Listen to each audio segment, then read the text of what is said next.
Welcome to Dreamy Old Stories. Here we tell slow and gentle tales from history. Stories that calm your mind and help you fall asleep. If you enjoy the journey, don't forget to like, comment, share, and subscribe. Now, let's begin tonight's dreamy story. Hey guys, tonight we're settling into something a little older than your usual royal drama. No kings, no crowns, no crumbling palaces. Just early humans trying their best to stay alive while the planet decided to run a full system reboot. So, dim the lights, get comfortable, and let your eyelids hang a little heavy. We're drifting way back. Like way back. Long before pyramids, before writing, before your great ancestors figured out fire was hot and not a toy. Tonight, we're talking about the time humanity almost, didn't. Roughly 70,000 years ago, our species got hit with what you might politely call a bad year. Except the bad year lasted centuries, and the global population dropped so low that scientists think we were basically one unlucky thunderstorm away from total extinction. Fun and relaxing stuff to fall asleep to, right? Let's ease into it. So picture Earth around 70,000 BCE. It's not the friendly blue marble on your wallpaper. It's colder, drier, kind of moody. The Ice Age was doing its thing. Glaciers were gliding around like giant slow-motion bulldozers. The tropical zones were shrinking. Animals were, frankly, a little stressed. And humans, we were barely a rumor on the landscape. Homo sapiens had only existed for a blink in evolutionary time. No kingdoms, no cities, no fine dining, just little clusters of families roaming around Africa, squinting at the horizon and hoping nothing with sharp teeth was also squinting back. And then, because apparently things weren't dramatic enough, a volcanic eruption happened. A big one. A maybe let's turn down the brightness on Earth for a millennia or two kind of eruption. This was the Toba supervolcano, sitting in what is now Indonesia, and it was not having a quiet day. But before we float over to the eruption itself, let's settle with the people alive at the time. Because, honestly, that's where the sleepy fun begins. Early humans, the accidental survivors, the humans of 70,000 years ago, weren't the buff caveman stereotypes you see on random t-shirts. They were smaller, leaner, built for endurance rather than biceps. Think tired ultramarathon runner more than gym selfie guy. Their lives were slow, repetitive. Food, shelter, don't die. That was the whole to-do list. They weren't arguing about politics or binge-watching medieval history channels or investing in questionable crypto. Their world was basically campfires, gathering berries and wishing hyenas would mind their business. And honestly, it sounds kind of peaceful, aside from the constant threat of being eaten. But we all have our stresses. Most of humanity lived in Eastern and Southern Africa. The climate was patchy. Some areas were lush and green. Others were drying out. People moved when they needed to. They weren't nomadic because it sounded adventurous. They were nomadic because standing still usually meant starving. Genetically, these small communities were surprisingly similar to each other. And that's not because they were all friends. It's because there just weren't that many of them. Modern researchers estimate that the entire human population might have been somewhere between a few thousand to maybe a couple tens of thousands. That's the size of a medium town. The entire species, so the stakes were already not great. We were a fragile experiment in biology, barely established, balancing on the edge of existence like a phone with 1% battery. Then Toba exploded. Because of course it did. The Toba supereruption, nature's overreaction. So, let's drift over to Indonesia. 70,000 years ago, the island of Sumatra was home to one of the largest volcanic systems on the planet. The Toba caldera was big enough to make modern volcanoes look like decorative candles. Then, one day, it erupted. Erupted is actually too gentle. Detonated is better. This thing launched more material into the air than any eruption in recorded human history. Mount St. Helens. Cute little puff. Respectable, but still basically a spicy sneeze. Toba. Toba threw 2,800 cubic kilometers of ash and rock into the sky. That's the kind of number you hear, nod politely at, and then immediately forget because your brain refuses to imagine something that big. But picture this. If you scooped all the material blasted out from Toba and spread it evenly across the entire United States, you'd bury it under about 12 inches of ashdot. Yeah, that kind of eruption. The sky darkened. Temperatures dropped. Ash drifted across continents. The sun, which had been pretty reliable up until this point, dimmed behind a global haze. Plants struggled. Animals starved. And humans, well, humans started to vanish from the planet, like someone unplugged the population counter. What's wild is that our ancestors probably didn't even know what caused the sudden darkness. They just saw their world turning colder and drier, rivers shrinking, forests thinning, animals migrating or dying. It was like the universe hit low power mode without warning. And in this slow, grinding environmental collapse, small human bands were left clinging to survival by sheer stubbornness and whatever berries they could scrape off half-dead bushes. The population bottleneck. This is where things get kind of cozy in a dark, existential way. Genetic studies show that at some point in our deep past, humanity's population crashed so hard that we were reduced to maybe 1,000 breeding individuals. Some estimates go even lower. Imagine an entire species fitting into a single village. That's the level we're talking about. The Toba eruption didn't immediately kill us off. It just ruined the climate enough that only the strongest, luckiest, or most geographically fortunate communities survived. Everyone else faded out quietly, one small group at a time. This bottleneck is why modern humans are surprisingly, genetically similar compared to most animals. Cheetahs have less genetic diversity than we do, but they had their own near-extinction drama. Humans, meanwhile, came incredibly close to sharing that fate. From this tiny pool of survivors, every modern human eventually descended. All 8 billion of us. From maybe 1,000 people making sad campfires somewhere in ancient Africa. Think about that the next time someone says humanity can't get along. We literally all share the same ancient grandparents from the world's worst environmental collapse. We're basically an extended family who forgot the family tree. Life during the darkness. So what did daily life look like for the survivors? Not great, but also not as action-packed as you might imagine. No epic battles for territory. No firelit hero speeches.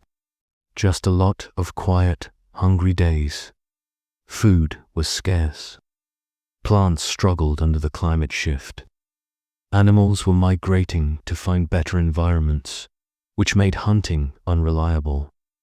Humans had to travel farther, stay mobile, follow the herds, collect what little vegetation remained.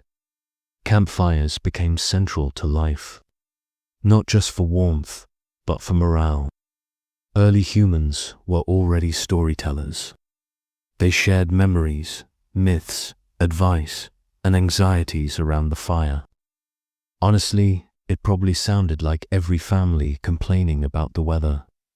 But with more mammoths in the background, social groups were small and tight-knit. If someone got injured, that was pretty much it. Medicine was, well, let's just say optimistic. Still, people adapted, slowly, carefully. They learned to track animals more efficiently. They explored new environments. They found edible plants in places they hadn't tried before. Humanity didn't survive because we were strong.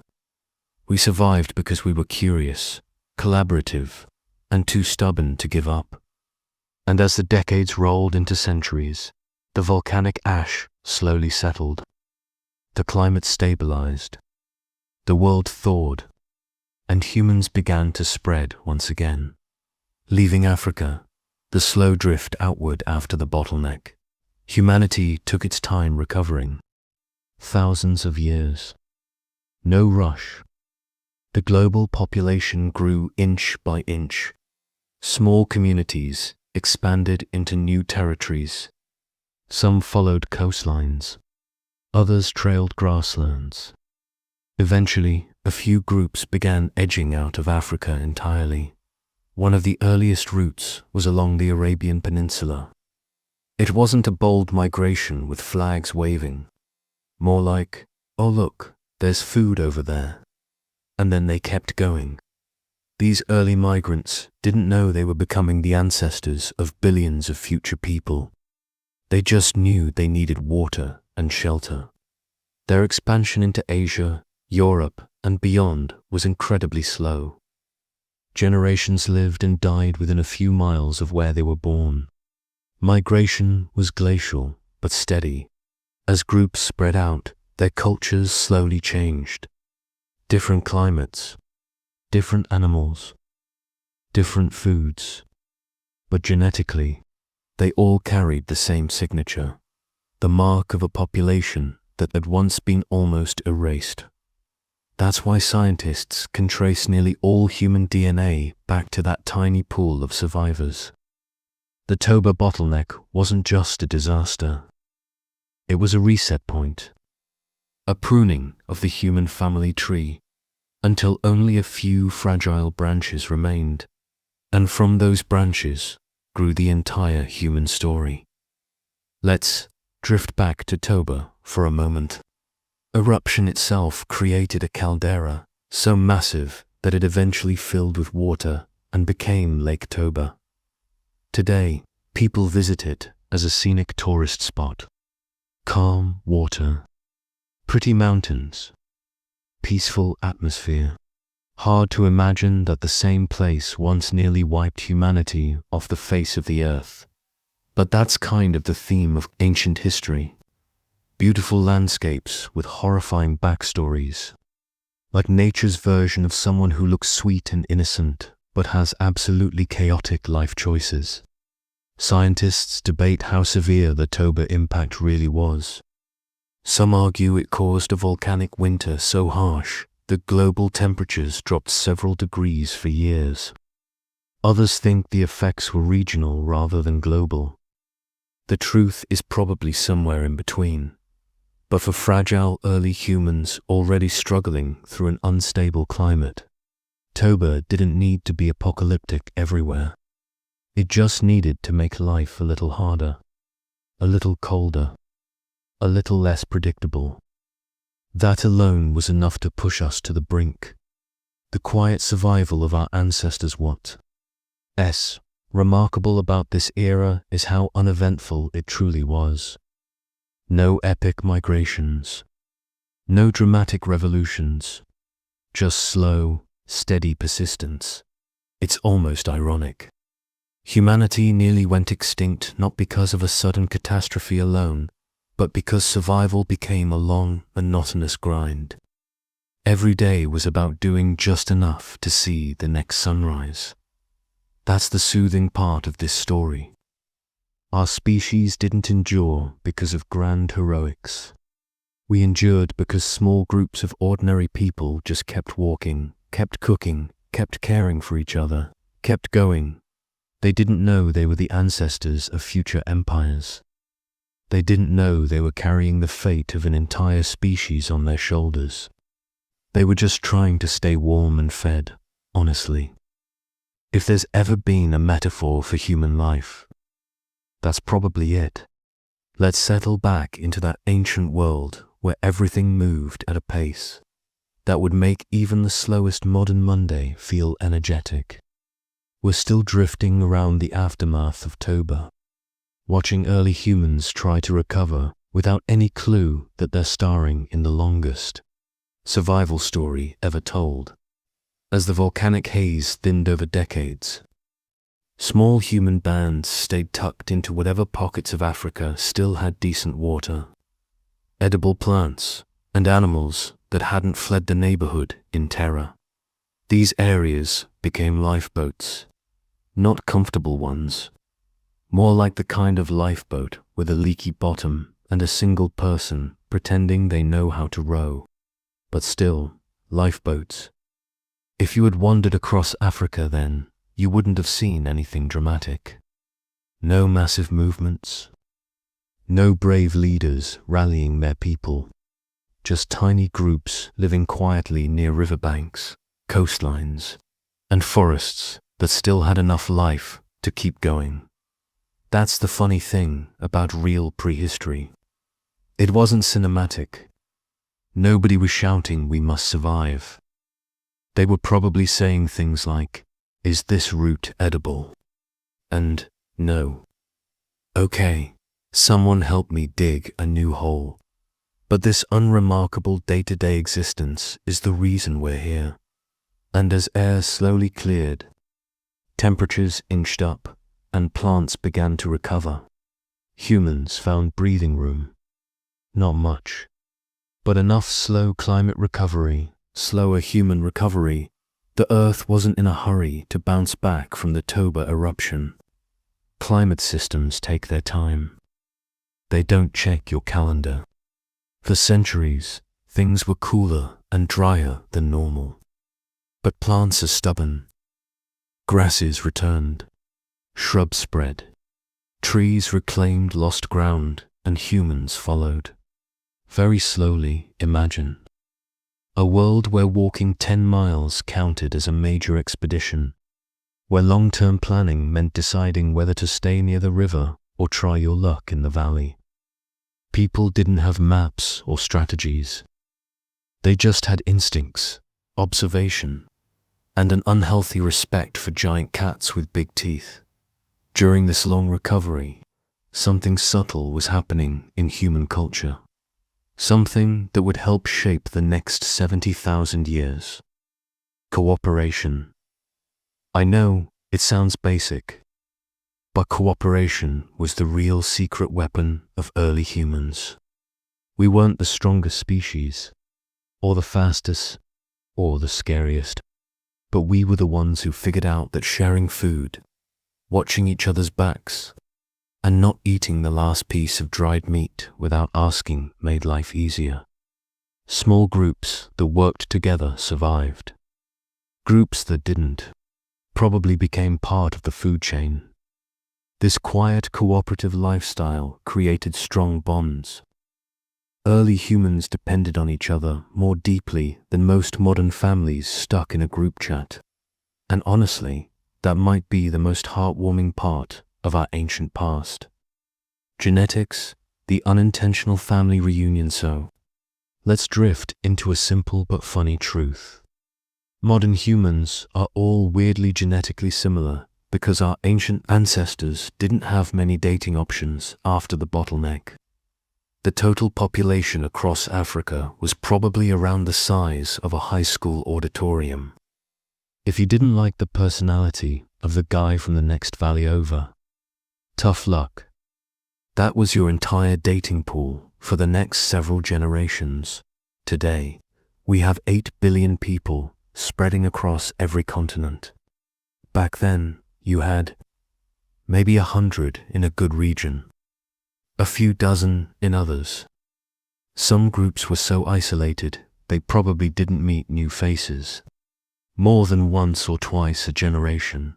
And Yet these little clusters are the reason every single human alive today shares surprisingly similar DNA.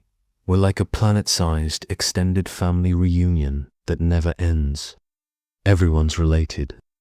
Everyone's awkward about it.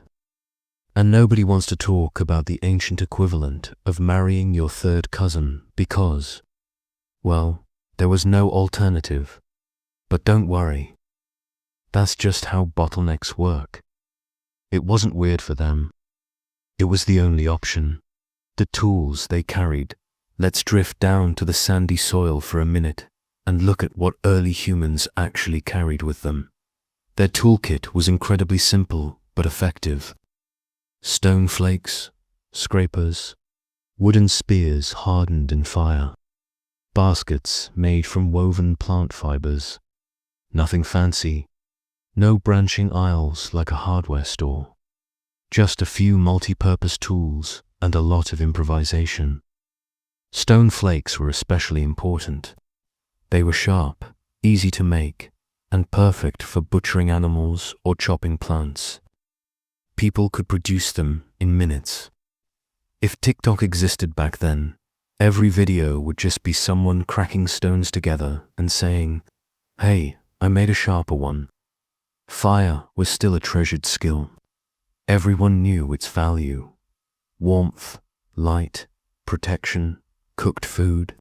But controlling fire wasn't something everyone could do reliably. Some groups were better at it than others. The real experts became essential members of their community. Imagine being the one guy who could start a fire. Instant popularity. You'd be the prehistoric equivalent of the person who knows how to fix Wi-Fi. Let's float. Into their social world, social life among early humans was simple but emotionally intense. When your group is small, every relationship matters. You can't ignore someone who annoys you, because you're literally stuck with them for life. There were no royal courts, no elaborate hierarchies, no thrones. Leadership was usually based on experience. The best hunter, the calmest thinker, the person who didn't panic when a lion started following the group. And even then, leadership was more like gentle influence. People made decisions together. They talked things out. Early humans weren't marching in strict order. They were sitting around fires, murmuring opinions, and slowly agreeing on things like, maybe we shouldn't camp where the giant footprints are. Children were raised by everyone.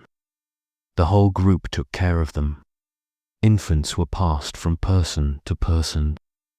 Older kids gathered food. Even teenagers, who have been sighing dramatically since the dawn of time, helped look after the younger ones. This communal structure is why humans developed strong emotional bonds and instinctive empathy. When survival depends on cooperation, you learn to care about your neighbors whether you like them or not. Whether the constant complaint if there's anything humans have always complained about. It's the weather. During the centuries after Toba, the climate was unpredictable. Sudden cold snaps, long dry periods, rain that arrived too late for plants and too early for migration cycles. Humans learned to observe clouds, winds, animal behavior, and plant seasons with incredible detail, not because they were aspiring meteorologists, but because incorrect guesses meant starvation. Imagine sitting under a tree, squinting at the sky and muttering, "Looks like rain," even though you've never heard of barometric pressure. Congratulations, that's ancient humanity. And honestly, they weren't wrong. Their survival instincts were sharp. Nature was unpredictable. But humans were great at noticing patterns. As the world slowly reopened after centuries of dealing with the volcanic fallout, the environment eased up enough for humans to do more than just cling to survival. Slowly, populations expanded. Groups split and moved into new regions. Children grew up in slightly more stable climates and got a little bolder. Some wandered into the Sinai region. Others drifted along coastlines like professional beach. They followed fish, shellfish, wild birds, and plants that grew reliably near water. Coastal living was basically prehistoric retirement. Steady food, milder temperatures, fewer giant predators. People who settled near oceans had a good deal, as long as they didn't get swept away by storms. These coastal groups are some of the first that scientists think might have left Africa after the Bottleneck. Not in dramatic caravans, not in heroic waves, just in tiny clusters, maybe a few families at a time, following the shoreline like, more clams over here. This slow drift is the beginning of humanity's global spread, not conquering, not fleeing, just wandering, calmly, quietly, almost sleepily. The strange calmness of near-extinction. You might think a species on the brink would live in constant panic. But the truth is, humans probably didn't notice they were nearly wiped out. They knew times were hard. They knew food was scarce. But they didn't have a bird's-eye view of the situation. No calendars, no census, no news updates saying, breaking, only 1,000 humans left on Earth. For them, life was just. Life, difficult, yes, but familiar. And oddly enough, this unconscious calmness probably saved us. Panic tends to make societies collapse faster. Quiet persistence keeps them going. So humanity survived not through heroism or brilliance, but through a kind of humble stubbornness.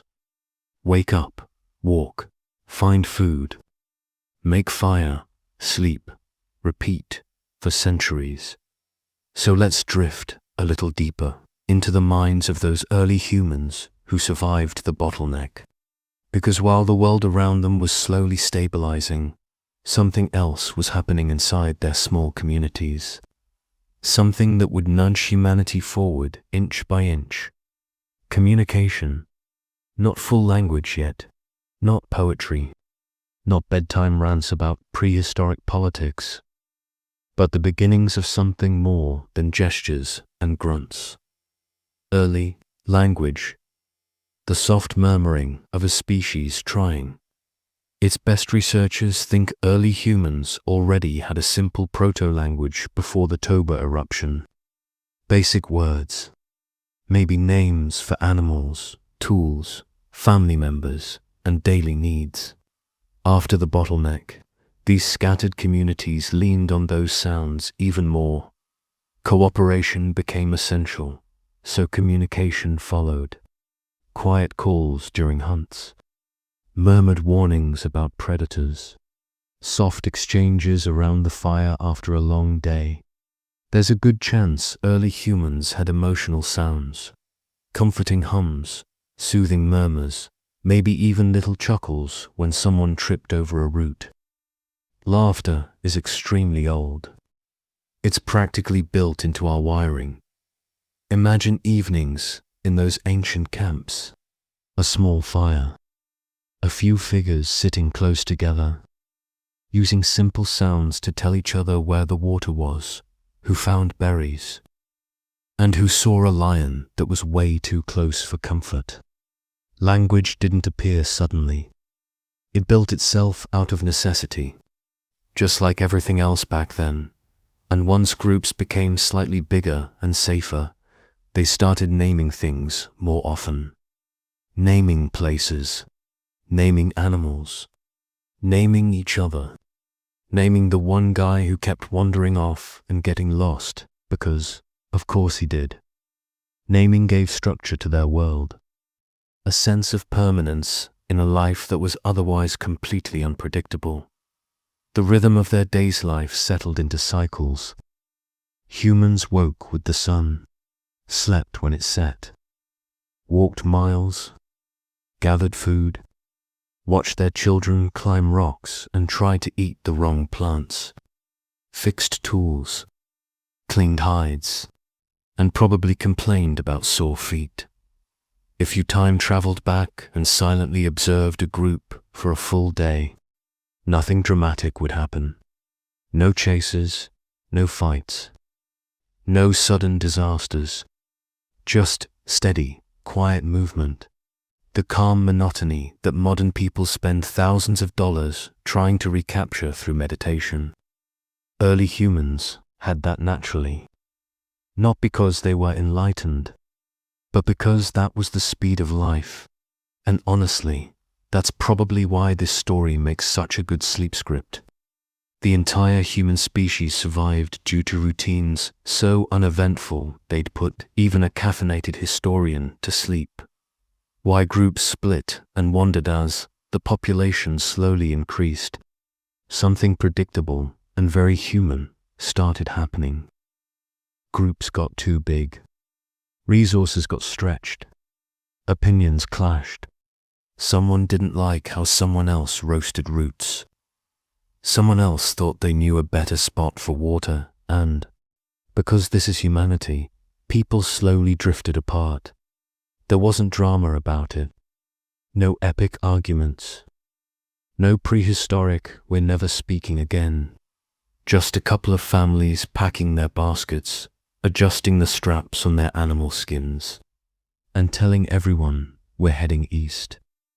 Try not to get eaten. These little splits happened all the time. A group of 20 might become 15.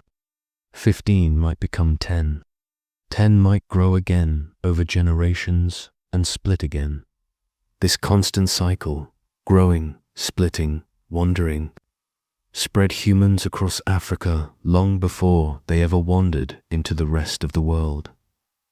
The funny part is, these splits were usually based on simple things. More food over there, better shade over that hill, fewer mosquitoes by that river. Nothing grand, nothing strategic, just practical choices repeated thousands of times, and with each split, new accents formed, new habits, new tiny cultural quirks. Maybe one group preferred certain hunting methods, another preferred different shelter styles. Over thousands of years, these tiny differences created the first threads of cultural diversity, early rituals, because humans can't help being sentimental even before formal religion. Humans had rituals, little habits that made the world feel safer or more predictable. Researchers think early. Rituals included placing stones in small bodies with red ochre, saving unusual bones or stones as special, sharing food at the same time each day, singing or humming together at night. These weren't religious ceremonies. They were emotional anchors. Social glue. Imagine a small group sitting in a half circle at dusk. The fire flickering.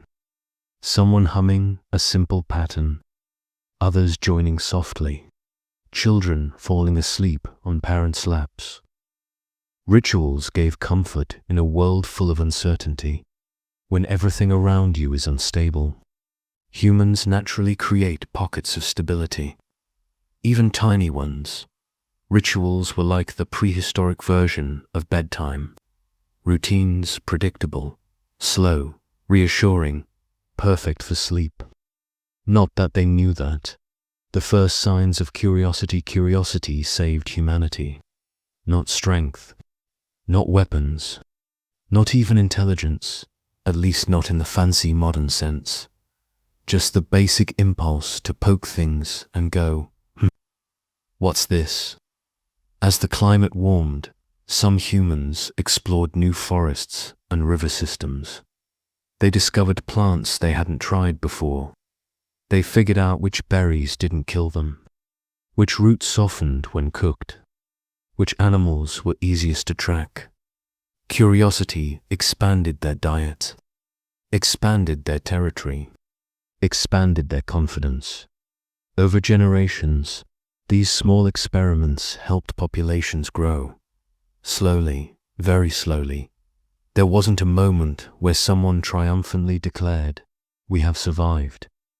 It was more like, "Hey, there are more antelope here. Guess we'll stay." And staying turned into settling. And settling turned into growing.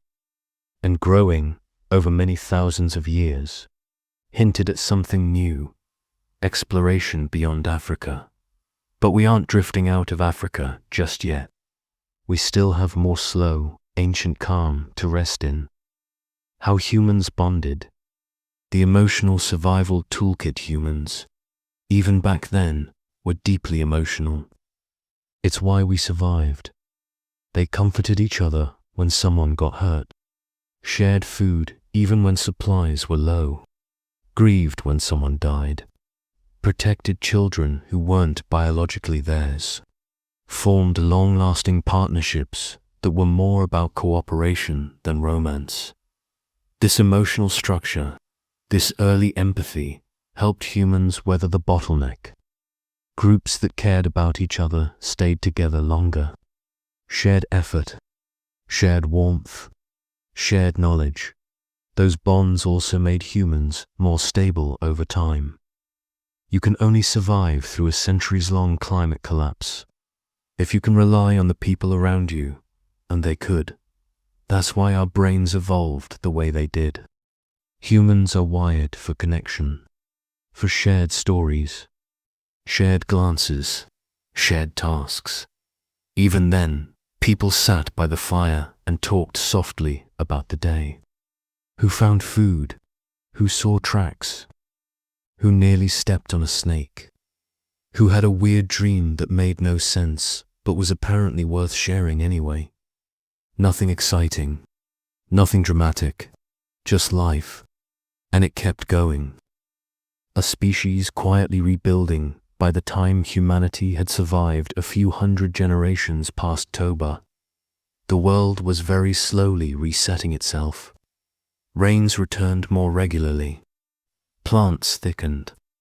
Animals repopulated.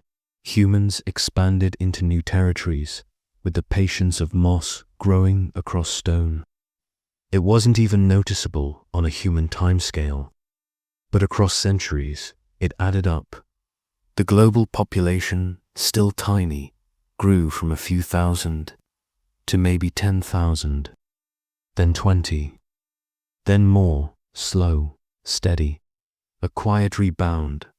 Every step was small, every life simple, but the species was healing, and somewhere in that long stretch of time, our ancestors began looking beyond the familiar, the rivers, the plains, the coastlines, the forests.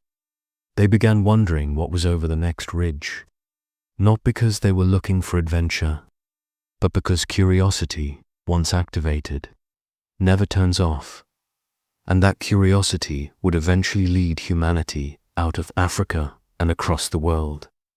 The gradual return of abundance as the centuries rolled on. Plants thickened, grasslands expanded, and animals reclaimed their herds. The earth didn't snap back to normal overnight. It unfurled slowly, like someone stretching after a long sleep. Bit by bit, the landscape softened. Colors returned. Rivers stabilized. Seasons became more predictable. For humans, this meant one simple thing: breathing room. With more food sources came less constant stress. With less stress came more stable social groups. With stability came experimentation. And once humans experiment, the story always changes. Children born during calmer years didn't grow up with the same scarcity panic their ancestors had.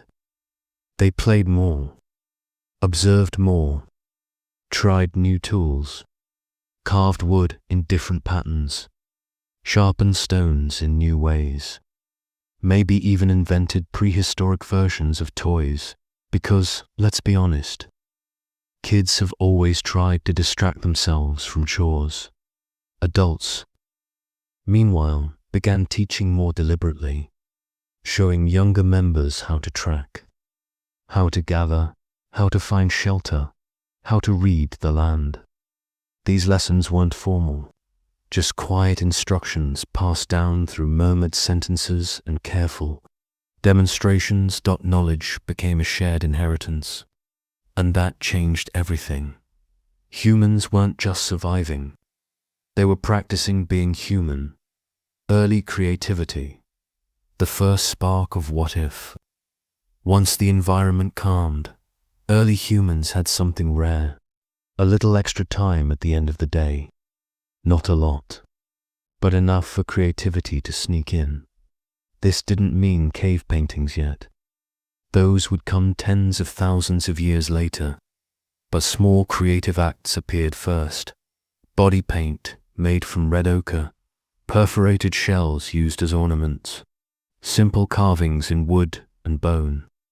Maybe someone scratched abstract lines onto a stone just because it looked interesting.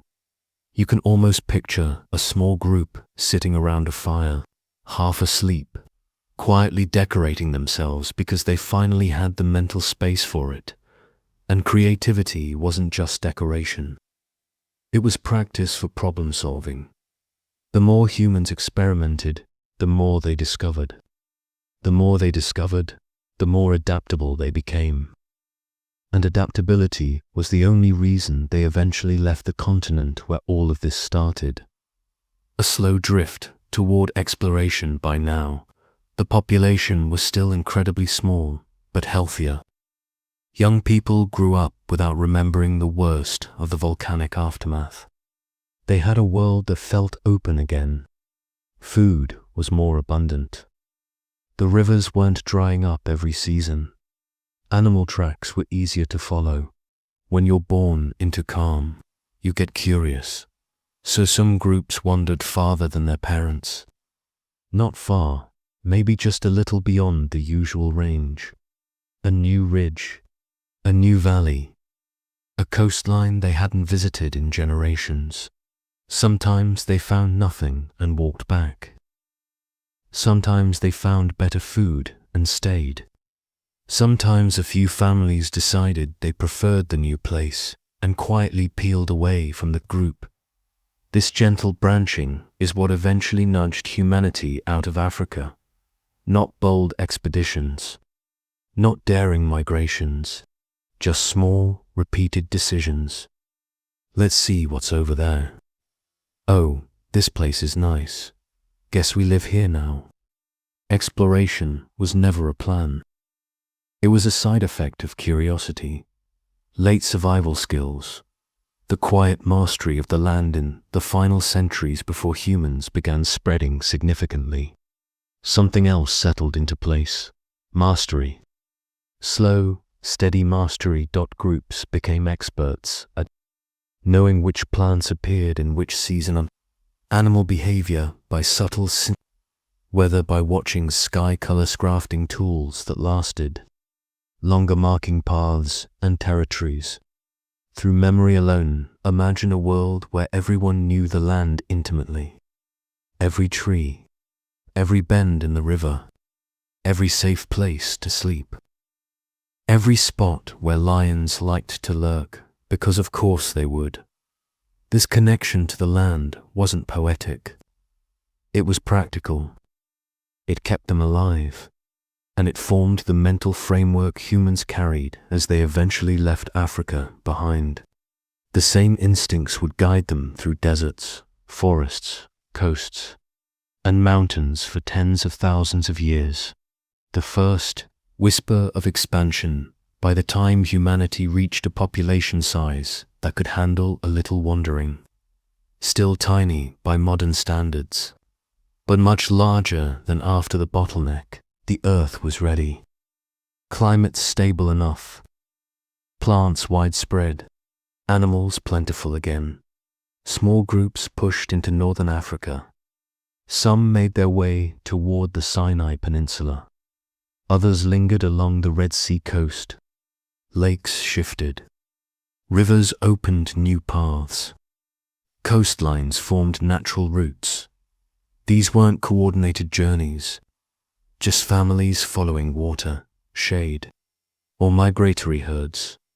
Were they aware they were leaving the ancestral homeland of their species? Of course not. They were probably thinking something like, the shellfish are bigger here. Let's stay. But that simple decision, repeated slowly over generations, carved the path for all future migrations. Every modern human outside Africa traces some of their ancestry to those early wanderers who followed food rather than destiny. It's almost funny how non-heroic the moment actually was. No drums, no banners, no realization that they were reshaping the world. Just quiet footsteps in ancient sand. We're picking up right after the world calmed down from the Toba disaster. The air is cleaner. The plants are back. The animals aren't constantly panicking. And humans. They're doing what humans always do when life gets slightly easier. They start getting curious. To be clear, this wasn't a dramatic exodus of my people. Nobody was making speeches. Nobody packed luggage. It was more like, hey, the berries are better over there. And 2 generations later, that direction became home. So let's ease into the slow walk northward. No rush. Humanity certainly wasn't in one. Wandering without knowing it's almost funny how unintentional the whole thing was. People didn't migrate. They drifted. Families walked along riverbanks. Hunters followed herds.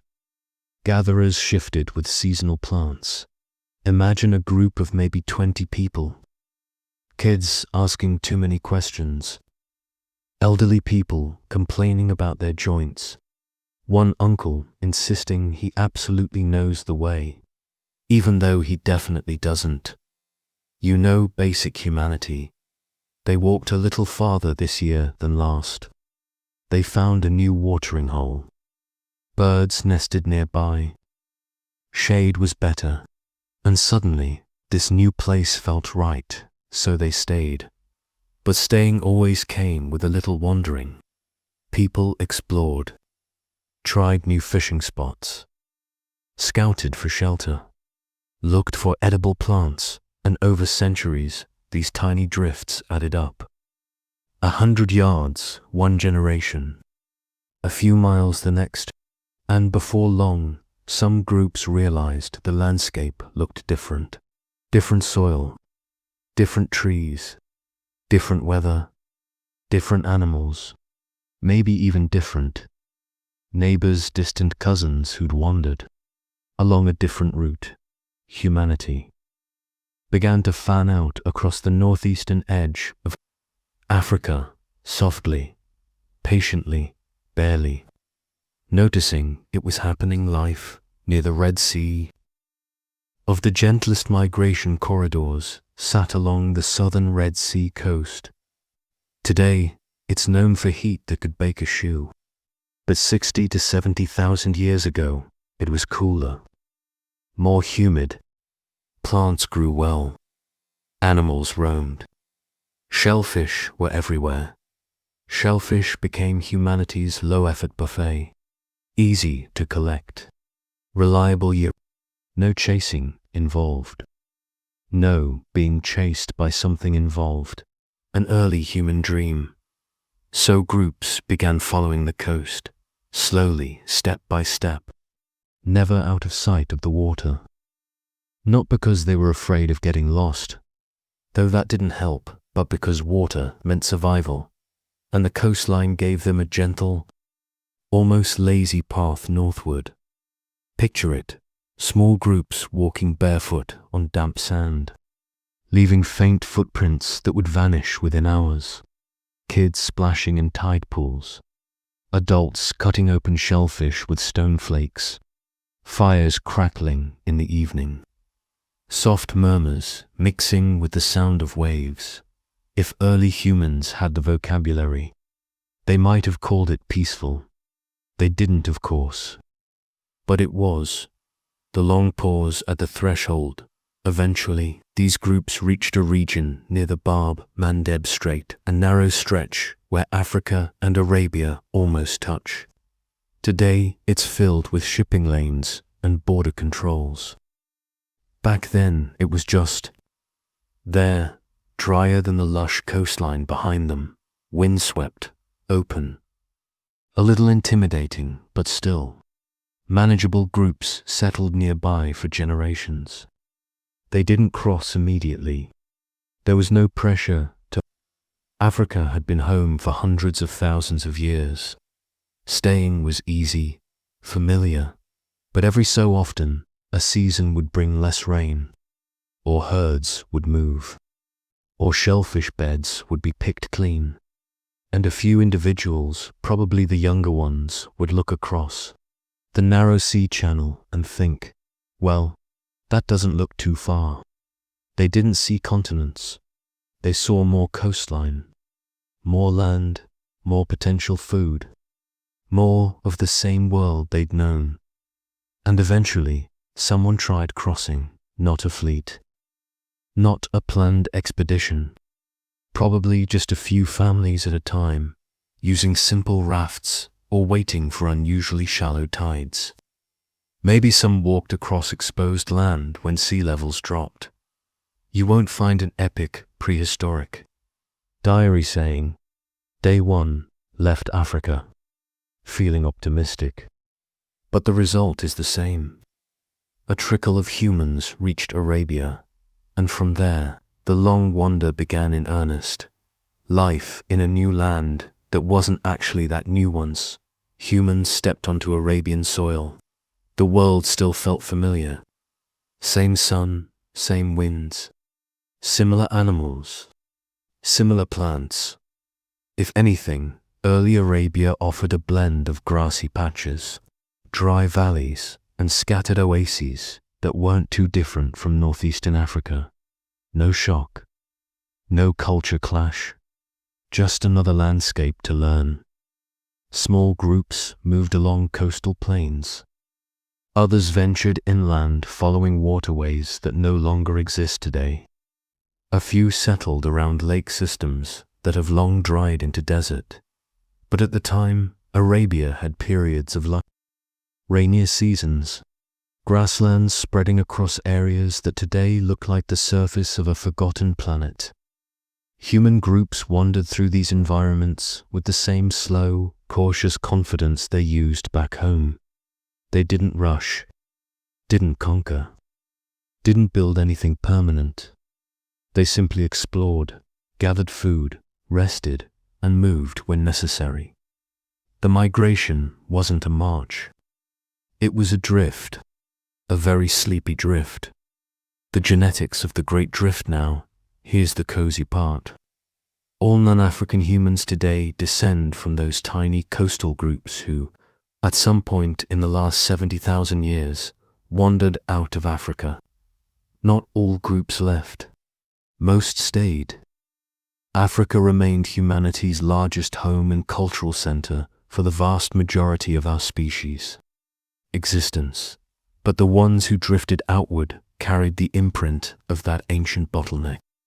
Small gene pools, low diversity, a world of cousins who didn't know they were cousins, as they spread. Their genes spread with them, slowly forming the base of every population from Arabia to Europe to Asia, and eventually all the way to Oceania and the Americas. But none of that mattered to them. They weren't planning global expansion. They were too busy trying to figure out whether that weird-looking plant was safe to eat, or if it would ruin someone's entire week. Little did they know that every tiny step was shaping the future of billions of people. But honestly, even if they knew, they'd still be like, right, but is it edible?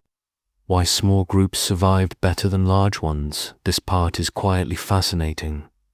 Large groups need more food, more water, more stability. Small groups, they're flexible, easier to feed, easier to move. less likely to argue over who gets which patch of shade. During this long stretch of post-Toba history, humanity thrived in small bands because big ones weren't realistic. Nature couldn't support them. The climate fluctuated. Animals migrated unpredictably. Water sources shifted. Small groups were like tiny rafts floating on a very unstable sea of environmental change.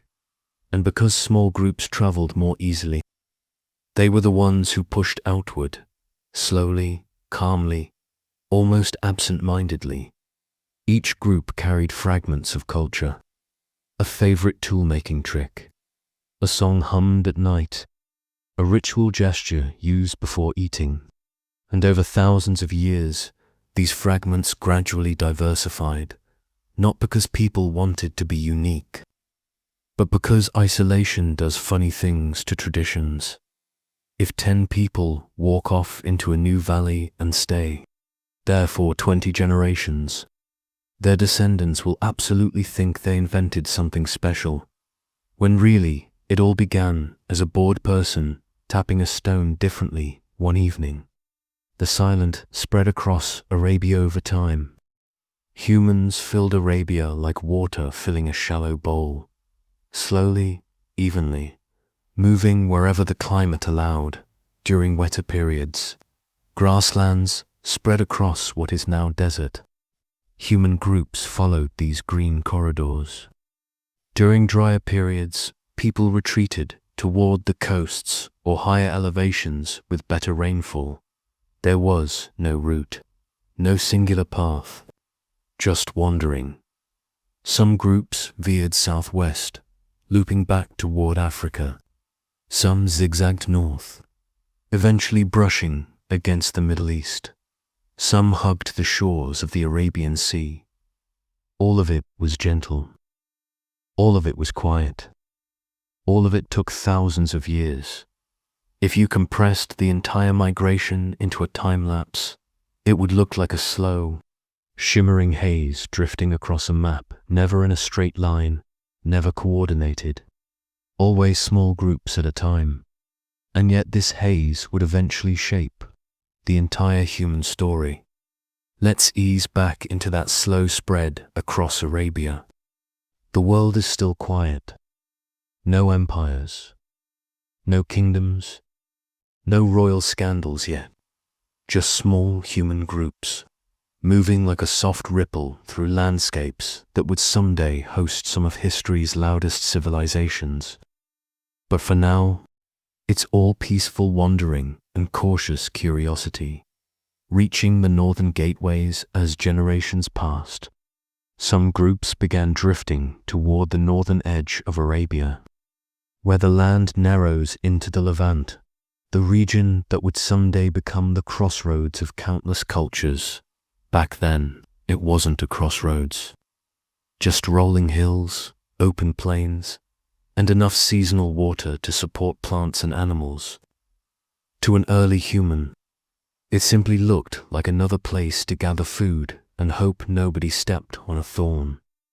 When these small bands arrived, they weren't alone, because lurking in forests and valleys were our older human cousins, the Neanderthals.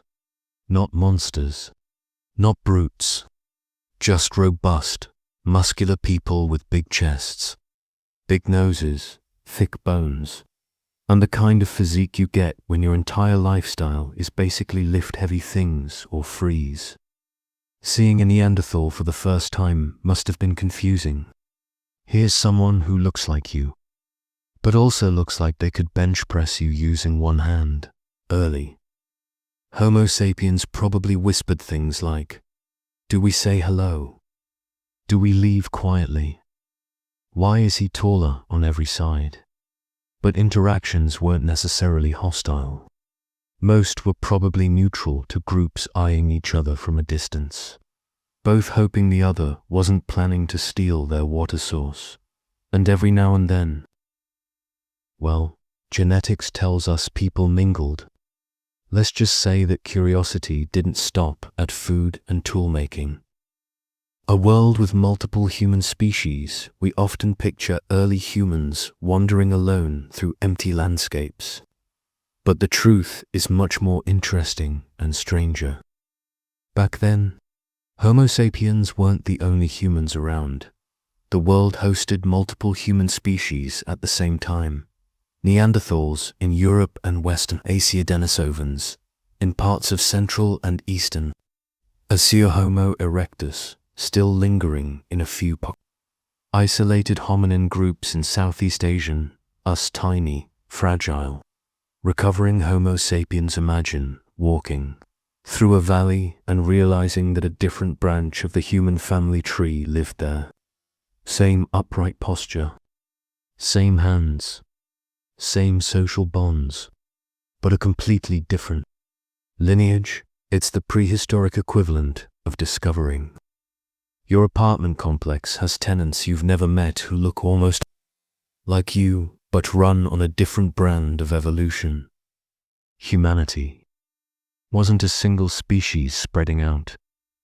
It was a cluster of cousins wandering the same world, and those cousins sometimes shared food, sometimes shared territory, and occasionally shared DNA, because humans will be humans.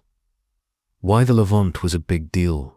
The Levant became a crucial stepping stone, not because people specifically aimed for it, but because the region was naturally welcoming when the climate wasn't being dramatic. Picture mild valleys, small rivers, clusters of trees, and abundant game. Not tropical, not too dry, just comfortable. For migrating groups, comfort was everything. They didn't choose land based on future civilization potential. They chose based on, is there water? Are there animals? Can we sleep without being eaten? Will the kids stop whining if we stay here? So groups settled for a bit, then moved on, then settled again. But like always, climate played a trick. The climate pushed Shanpulth Earth around 6070,000 years ago behaved like a moody roommate, constantly changing, never warning anyone. The Levant would be lush for a few centuries, then suddenly dry for 1,000 years, then lush again, then colder, then warmer. Every shift nudged human groups around like slow motion migrations directed by bad weather. During wetter periods, Homo sapiens could expand northward into regions full of life. During drier periods, Neanderthals, who handled cold better, reclaimed the land. This back and forth went on for thousands of years. Not battles, not wars, just gentle replacing and retreating driven by climate patterns. It's honestly a very low-drama custody arrangement between species. For long stretches, Homo sapiens pulled back to Arabia, waited, survived, then moved north again when rains returned. This repeating cycle slowly taught our ancestors something important. Adaptation is a lifestyle, not a moment. The tools of the drift as humans wandered. Their tools changed too, but in that gradual, sleepy way you'd expect from a species that wasn't in a hurry. Stone flakes started becoming more refined. People experimented with different shapes. Some tools were sharper. Some were sturdier. Some were clearly invented by someone who had way too much time staring at rocks. Techniques traveled with groups and evolved separately in different clusters. One group sharpened tools a certain way because their grandmother taught them. Another used a different method because one uncle broke a lot of stones and found a better angle by accident. These tiny variations became signatures of different migrating bands. Anthropologists love this stuff. To humans back then, it was just Tuesday, meeting new animals, meeting new problems as groups moved northward. They met animals they'd never seen before. woolly rhinos, massive deer-strange mountain, goats, bears that were definitely too large for anyone's comfort, and birds. The size of small furniture. Some animals were helpful. Some were terrifying. Some were delicious. And some were delicious and terrifying, which is honestly the worst combination.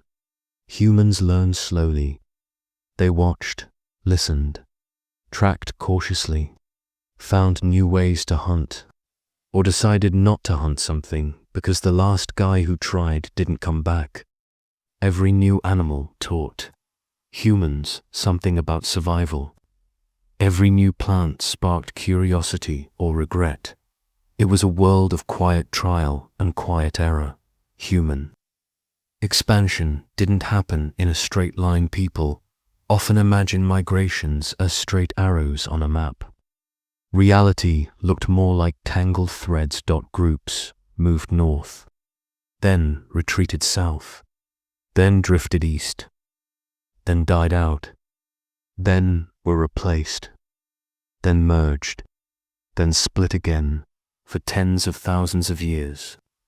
Homo sapiens weren't spreading outward, they were sloshing around like water in a bowl that kept getting tilted by climate changes. Yet with each tilt, the boundaries stretched a little farther.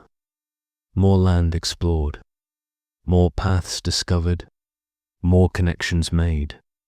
Eventually, some of these paths wouldn't lead back to Africa at all. They would lead deeper into Eurasia, where humans would encounter new climates, new challenges, and new cousins. But we'll drift into that in a moment. The quiet separation of lineages. By the time Homo sapiens were wandering through the Levant and Arabia, small human groups had already begun separating socially and genetically, not in dramatic ways, not with speeches, just through isolation.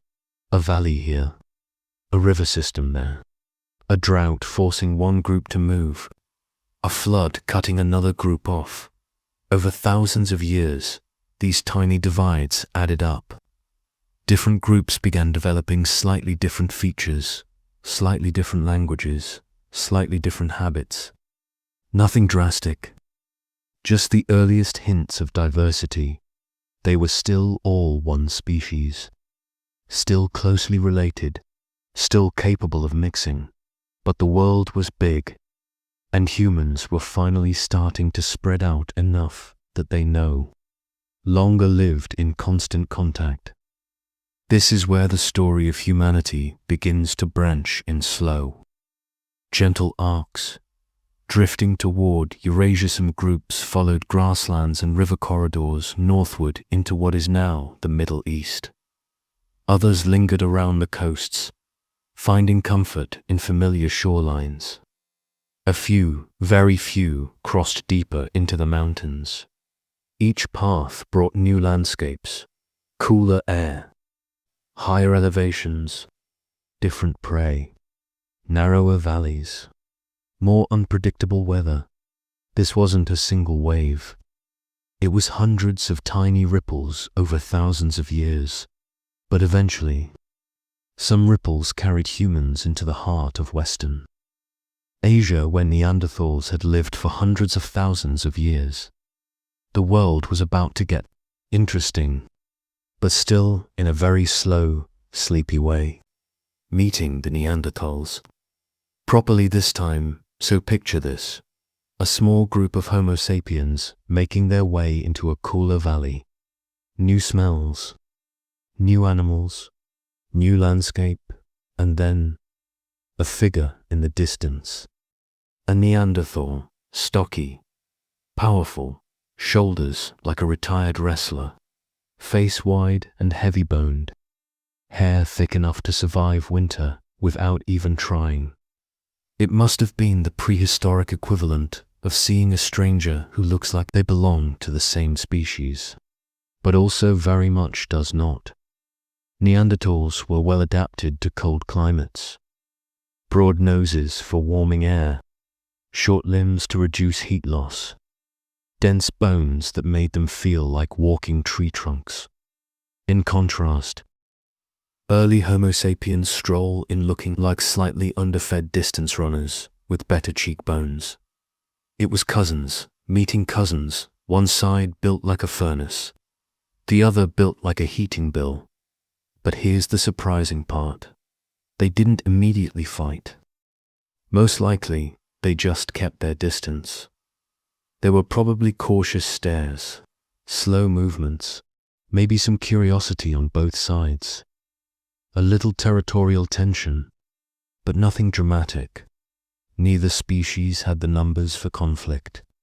Losing even one adult was a disaster for a small group, so interactions were quiet, neutral, civil in the ancient sense, and every now and then, someone from one group wandered too close to someone from the other group, who was equally curious.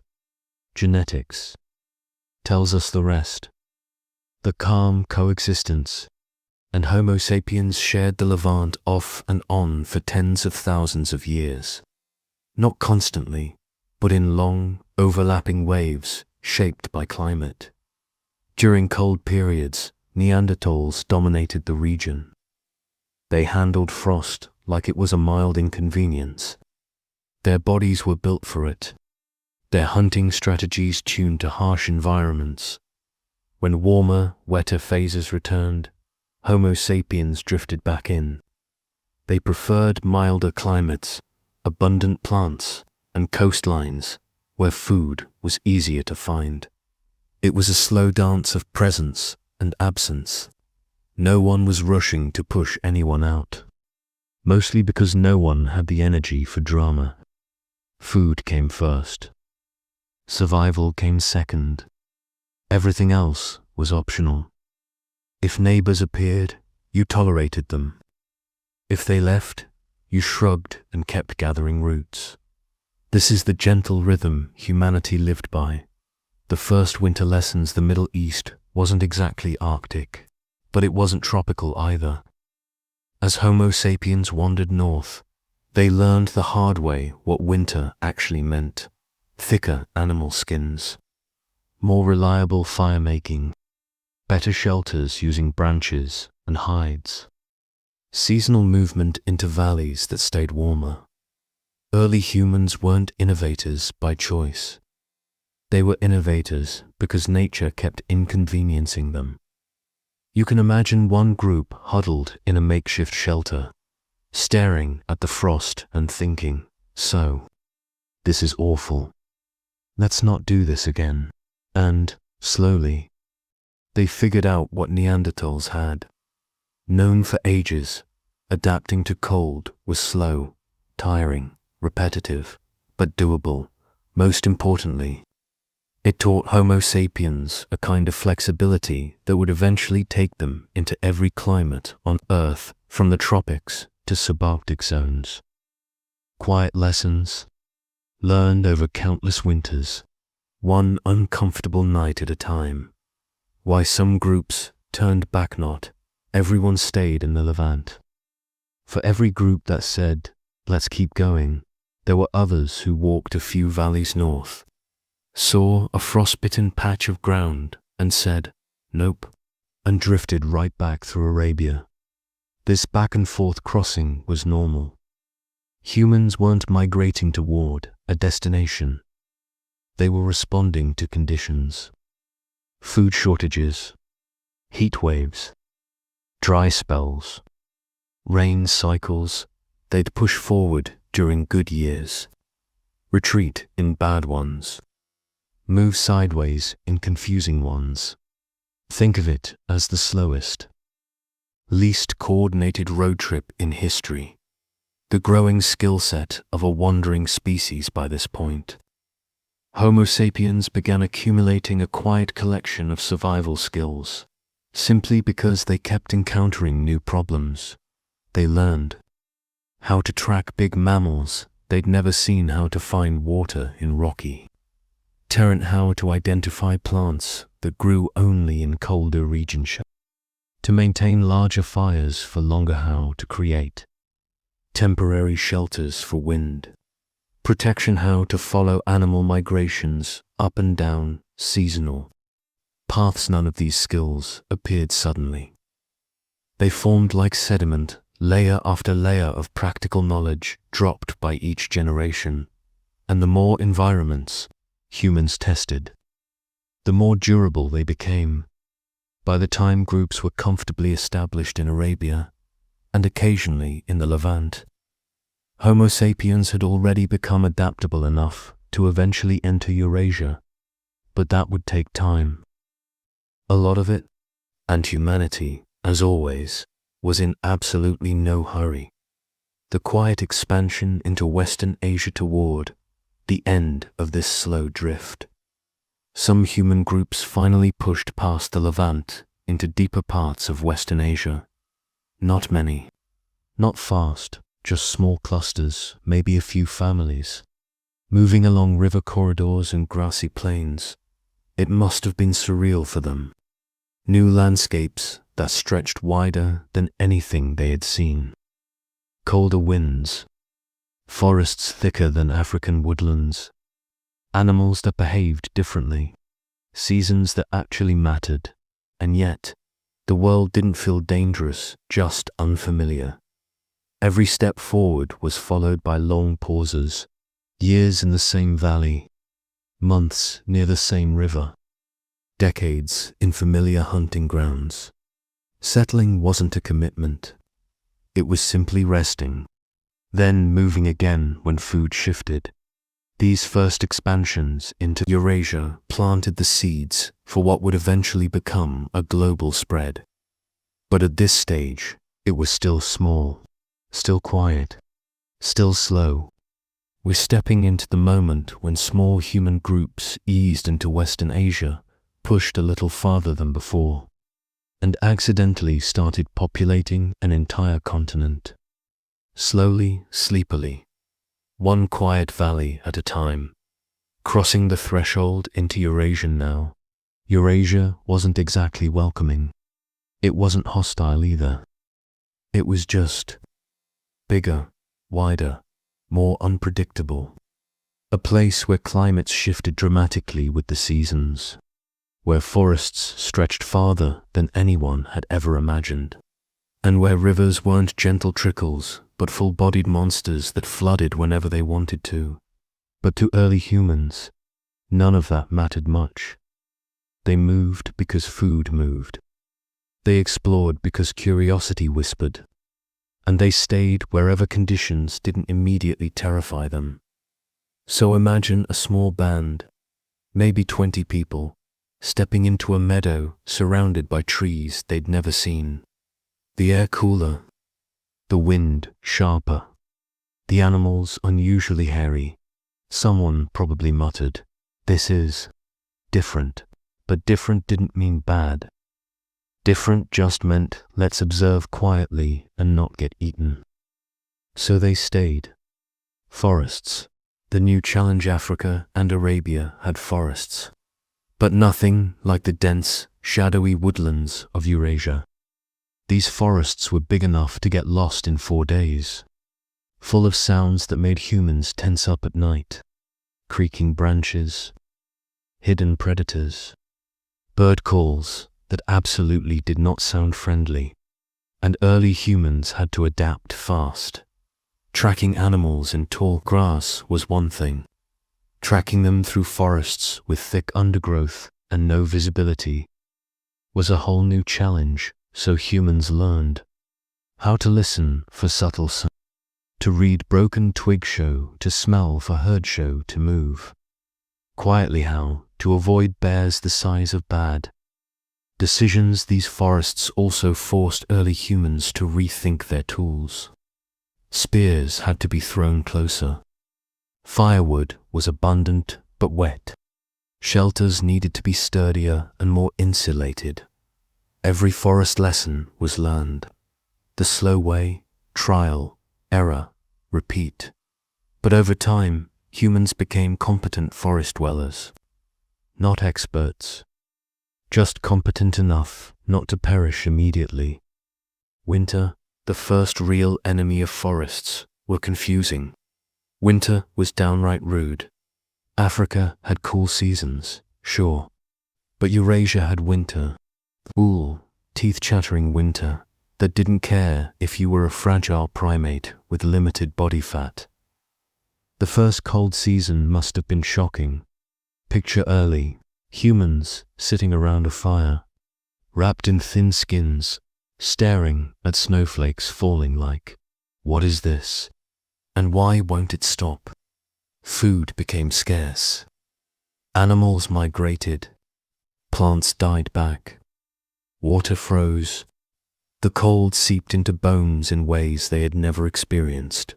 Humans probably huddled closer than ever around fires that had to burn constantly. Any ember that went out in the middle of a snowstorm was basically an eviction notice from the universe. So winter forced humans to innovate. Thicker clothing from animal hadesmoltalea, sleeping arrangement, storing dried food better, fire-starting technoquestidia shelters. Insulated with vegetation or snow Neanderthals had mastered all this long ago. Homo sapiens had to figure it out generation by generation. Slow, steady, occasionally miserable. But they learned, because if humans are good at one thing, it's complaining until they find a solution. Neanderthal neighbors. Round 2 as Homo sapiens drifted deeper into Eurasia. They crossed paths with Neanderthals more often, and not every meeting was peaceful silence. Some territories overlapped. Some hunting grounds were shared. Some riverbanks were claimed by both groups. Were there conflicts? Probably. But in small groups, conflict was rare because death was expensive. Fighting wasn't worth the calories, so most encounters likely looked like cautious watching subtle, cooperation, a bit of trade, intentionally or not, and the occasional genetic mixing session that created the handful of Neanderthal genes many of us carry. Today, Neanderthals weren't mythical beings. They were deeply intelligent humans, accustomed to harsh environments. They had brains as large or larger than ours. They made sophisticated tools. They cared for their sick. They buried their dead with flowers. If anything, Homo sapiens probably felt like underdogs whenever they wandered into Neanderthal country. But the difference wasn't intelligence. It was adaptability. Homo sapiens could handle variety better, where Neanderthals were tuned for cold and stability. Homo sapiens were tuned for change, and Eurasia was full of change. The slow spread into Central Asia. Central Asia wasn't a gentle place. Not then, not ever. Wide grasslands, brutal winters, blazing summers, unpredictable storms, all under a sky that felt way too big to stand under. So why did humans go there? Probably by accident. A herd wandered east. The humans followed. Then followed a little more. Then found a river. Then followed that. And eventually discovered themselves in a region with no easy way back.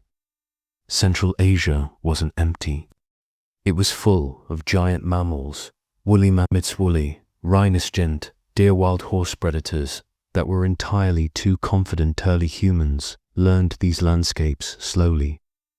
They discovered windbreaks, seasonal migration cycles, the locations of warm valleys, sheltered caves, good fishing spots along glacial rivers for groups that adapted.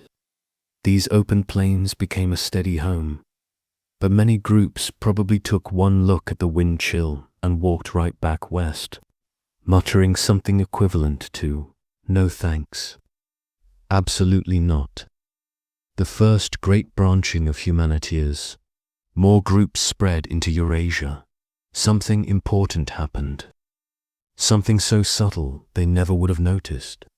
Their lineages began to diverge. Some groups drifting west would eventually become the ancestors of European populations.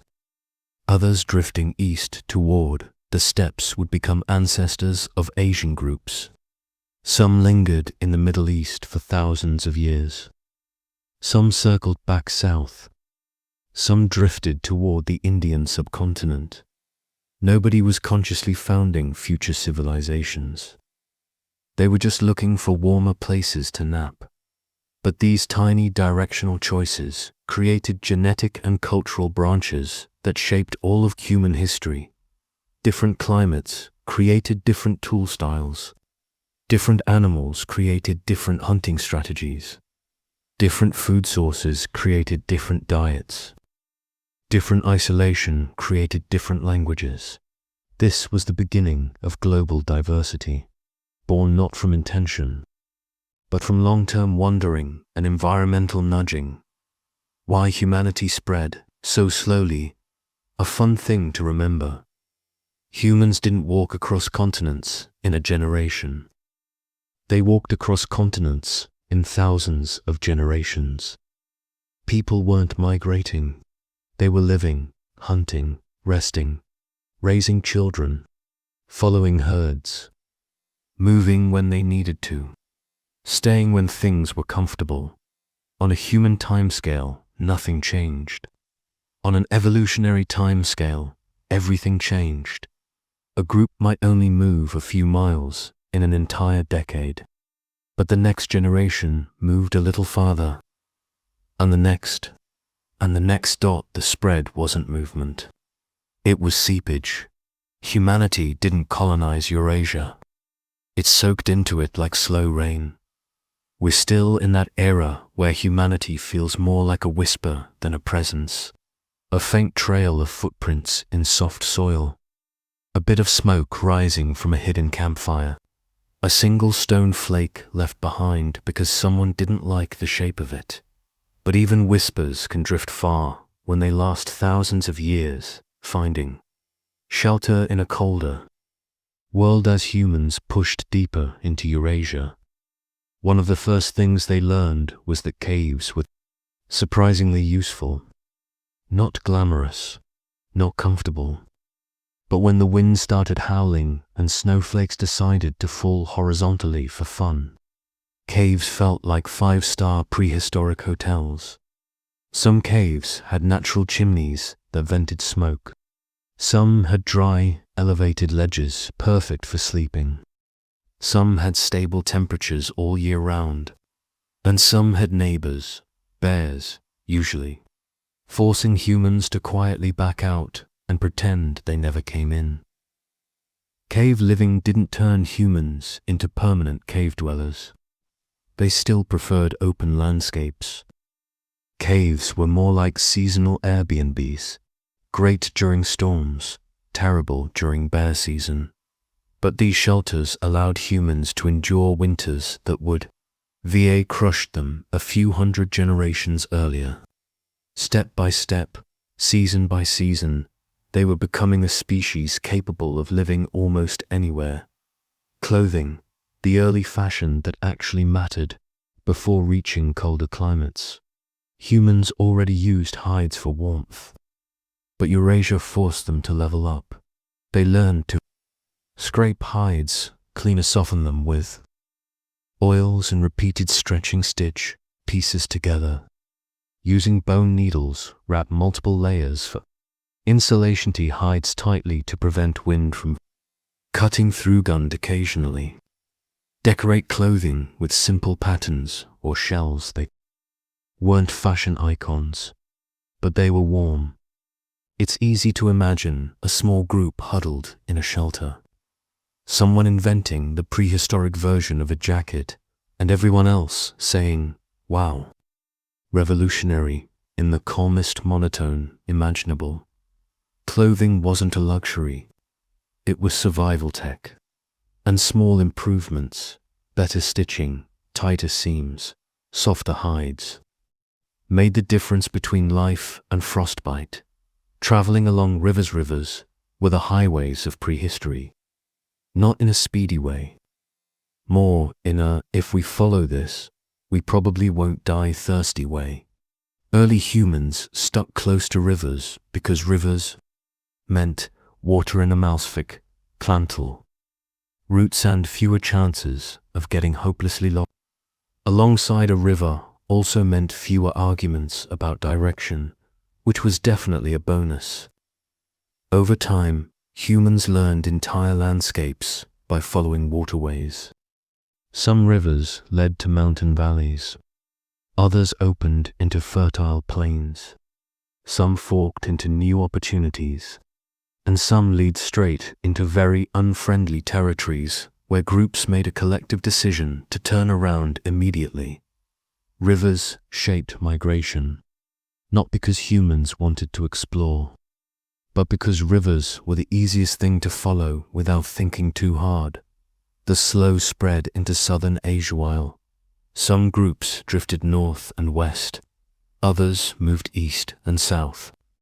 Skirting along the edges of the Indian subcontinent, southern Asia was warm, lush, and full of life. For humans accustomed to cold winds and unfamiliar forests, this region must have felt like returning to a distant echo of Africa. Monsoon cycles shaped their movements. Seasonal floods offered fertile plains. Rivers teemed with fish. Forests offered fruit, roots, and climbing opportunities for toddlers, who were constantly causing stress. This region became a comfortable home for countless generations. People settled, then drifted outward again. Some headed deeper into the subcontinent. Others followed coastlines towards Southeast Asia. The journey wasn't linear. It was a gentle, multi-directional flow, like paint slowly spreading across a canvas. Why humans didn't realize they were migrating. Modern people talk about ancient migrations like they were road trips with goals. They weren't. Early humans had.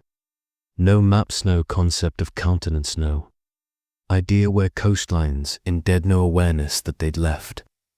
Africond, no long-term plans beyond don't starve migration wasn't a decision. It was the background noise of survival. You moved a little if food shifted.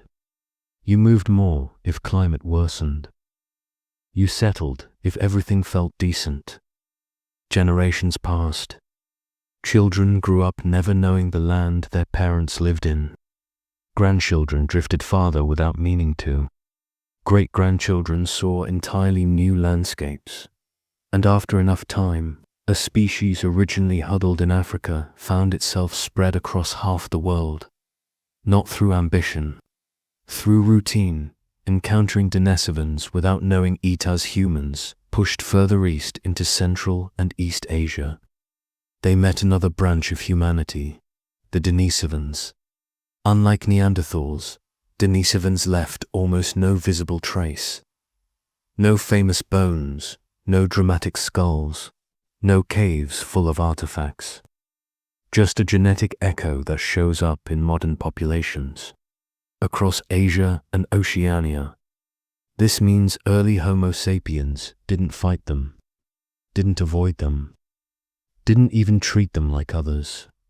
They simply met another type of human, shrugged, and interacted the same way they did with Neanderthals. A little caution, a little curiosity, and eventually, a bit of gene sharing. The prehistoric world was surprisingly social. Different human species shared landscapes without needing borders, treaties, or rules. Each group just tried to exist without making life harder than it already was. And through these soft, unplanned interactions, humanity's genetic tapestry expanded and strengthened. Rainforests, the next learning. Curvass humans drifted into Southeast Asia. They encountered dense tropical rainforests, humid, loud, full of insects, and constantly dripping with water. Nothing behaved the way it did in grasslands. Animals hid, better plants grew in strangling tangles. Trails vanished overnight. Train fell so hard it rewrote the meaning of wet, and everything bit. Stung or tried to poison rainforests required new strategies. Humans learned to Follow animal paths, build elevated shelter. Quick-drying fires go the fruits and roots that grew in cycle sand. Keep insects away with smoke. They also adapted their bodies over generations. Taller statures in some areas, shorter in others, based on climate and diet. Every new region sculpted humans differently, as gently as wind-shaping dunes. The long drift toward Southeast Asian shores.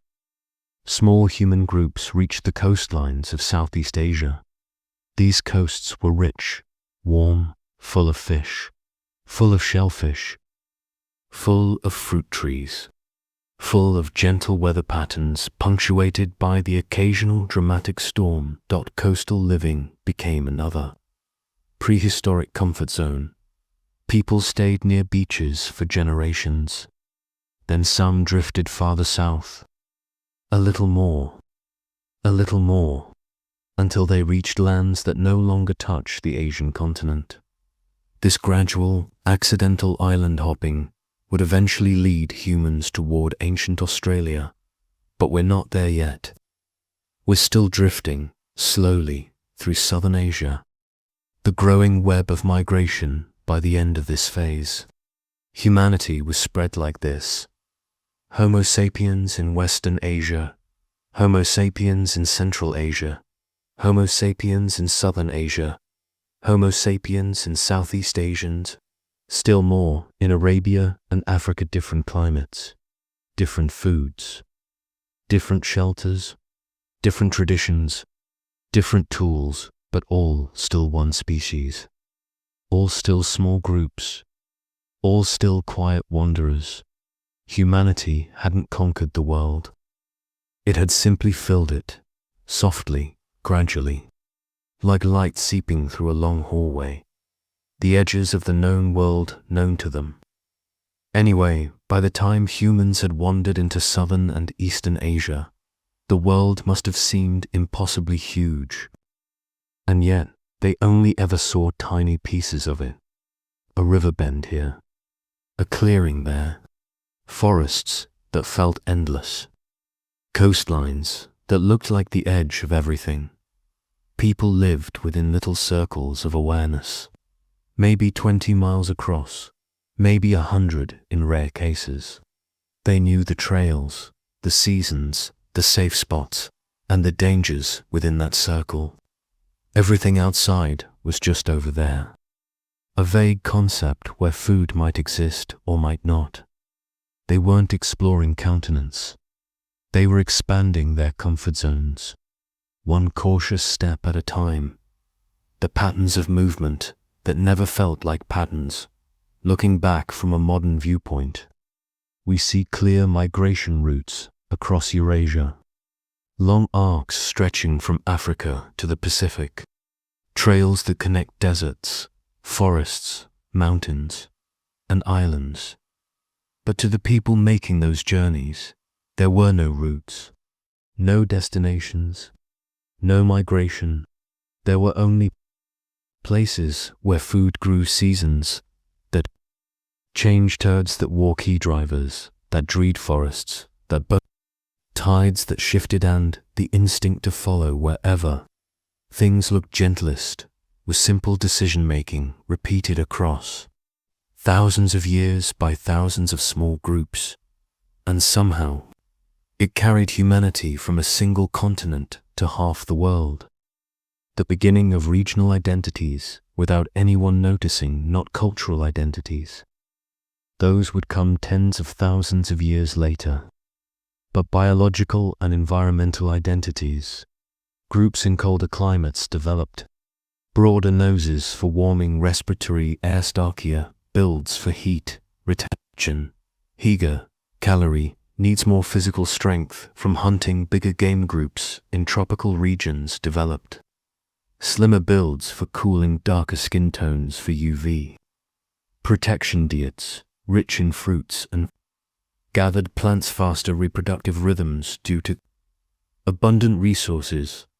But none of these groups knew they were becoming different.